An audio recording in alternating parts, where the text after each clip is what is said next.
you know what? For whatever reason, and I just can't put my finger on it, I just don't buy it.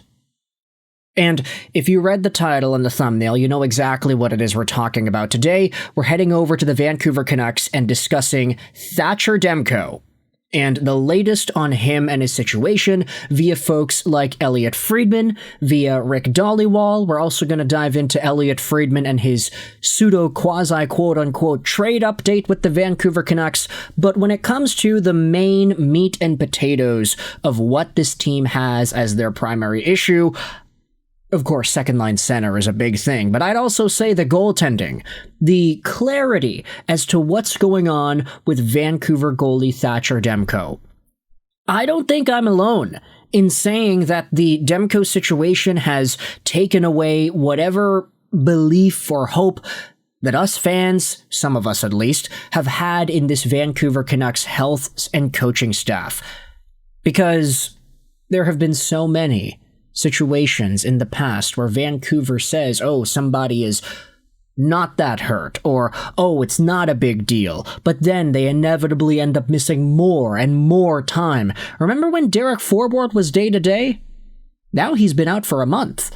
Remember, earlier example, back in the day when Tanner Pearson had that stuff happening with his hand, and Quinn Hughes even went out there in the media and said, yeah, that was not good, the way it was handled, it was a terrible situation, etc., etc. So don't get mad at me for not believing everything 100% that the Vancouver Canucks put out there when it comes to Thatcher Demko, a guy who has already had issues in the past with staying healthy. But with that in mind, let's dive into the latest here from Elliotte Friedman, from Rick Dhaliwal in regards to Demmer and what seems to be going on. So I wanted to give a big shout out over to Canucks News Summaries as well as Taj, who went out there and tweeted this.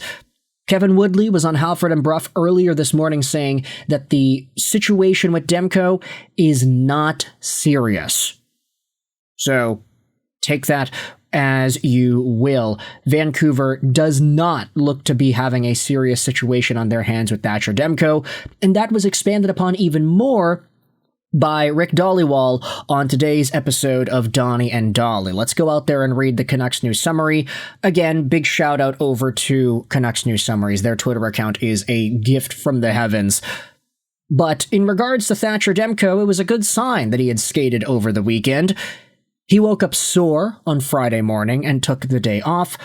This situation with him and his health is less than an outright injury, as Dhaliwal puts it.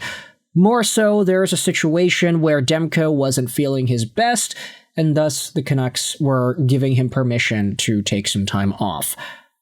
Because he felt sore before the back-to-back games, the Canucks held him out of both as precautionary, and that made it seem worse than it really is. Dhaliwal also says that Demko most likely plays against the Winnipeg Jets, and he's also not hearing that this situation is anything major. So, again, this is where Canucks fans' belief and patience really gets tested here, because you're seeing the update from Rick Dhaliwal. It's like, okay, well, they kind of explained it poorly, didn't they? Dhaliwal then says that there could be times where Demko needs to ask for a break to rest his body, and he also can't play 50 games in a year anymore. The Canucks' messaging on this situation was not good. Foote didn't do a good job describing what's going on, and he also calls it day-to-day. So that seems to be the update here. Do not be surprised if we see Thatcher Demko against Connor Hellebuck tomorrow. I'm honestly gonna believe it when I see it. I think there are a lot of fans that are also questioning the messaging and the way that Vancouver presented that news to us. I think Adam Foote didn't do any favors in making us fans feel at peace with Demko and his injury situation. It was just, oh, I'm just going to say that he's not feeling all right, and he told us, and we're going to give him time off. Like, maintenance day, day-to-day, whatever. Demko was missing time over the weekend during the back-to-back, and it caused a lot of angst and frustration for this fan base.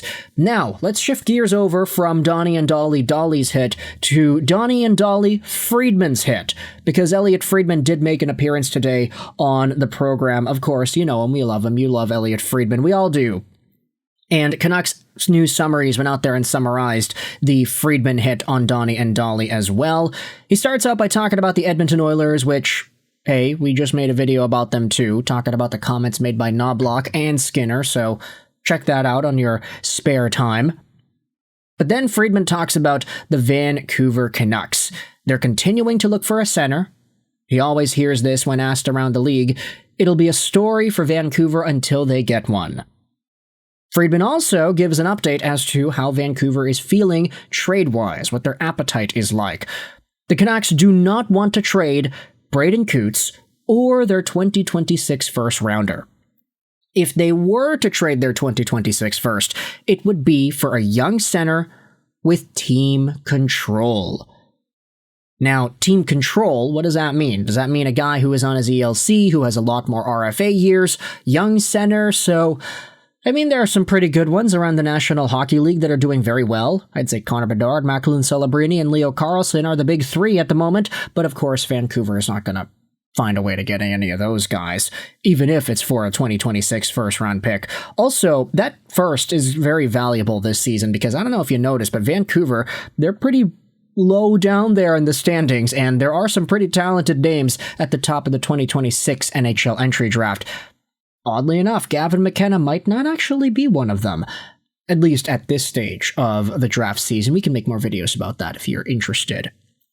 But there is an extended look here from Friedge about the Demko situation. There was zero reason for Vancouver to play Demko on Sunday, especially after they won on Saturday. Friedman said he would rather people freak out on Twitter than dress Demko when he's not feeling 100%. He also says that the Canucks are not too worried about what Demko is dealing with right now. So again, messaging. Canucks appear to be fine with it.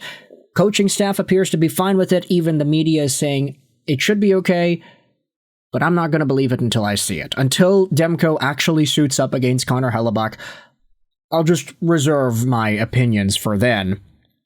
He then talks about the emergence of young stars. He is excited about how the Ducks, Sharks, and Canadiens are worth watching now. Macklin, Celebrini, and Connor Bedard have been phenomenal. The data indicates that people call for a rebuild but don't actually support them. During the middle of the rebuild, it gets financially ugly. You know, honestly, I can understand that thought process, and the reason Friedge mentions it here is because there is some reticence from Vancouver's POV to go through with a rebuild, either from ownership or management. From the ownership's perspective, especially, it's like, oh, well, we want to make the playoffs, we want to get revenue.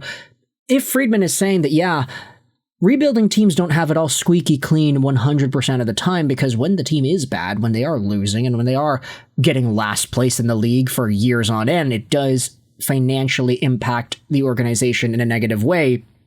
But honestly, I don't know if that would necessarily happen to Vancouver. I mean, they were so bad in those 2017, 2016 years, and fans were still coming to games. Sure, there were still reasons to watch. I mean, the Sedins were doing their thing, and you had, for a time, Markstrom and Eddie Lack, and there were a number of interesting talents coming up, like, oh, Jake Virtanen's this young, hotshot young rookie who's going to do well, and he didn't.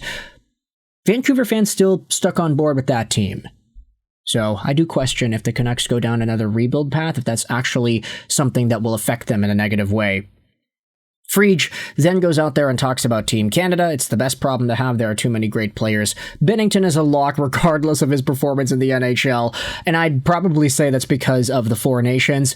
Logan Thompson is also a lock too via Elliotte Friedman, but essentially that's what we have to go off of here. I mean, Friedge is talking about Canucks center search and whether or not they'll trade their 2026 first or Braeden Cootes.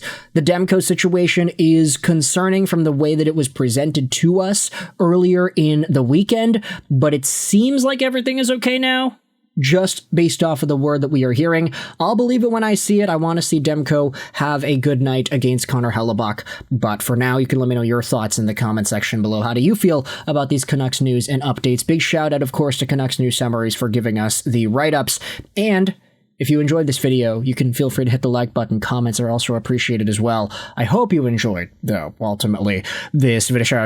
9, and bye.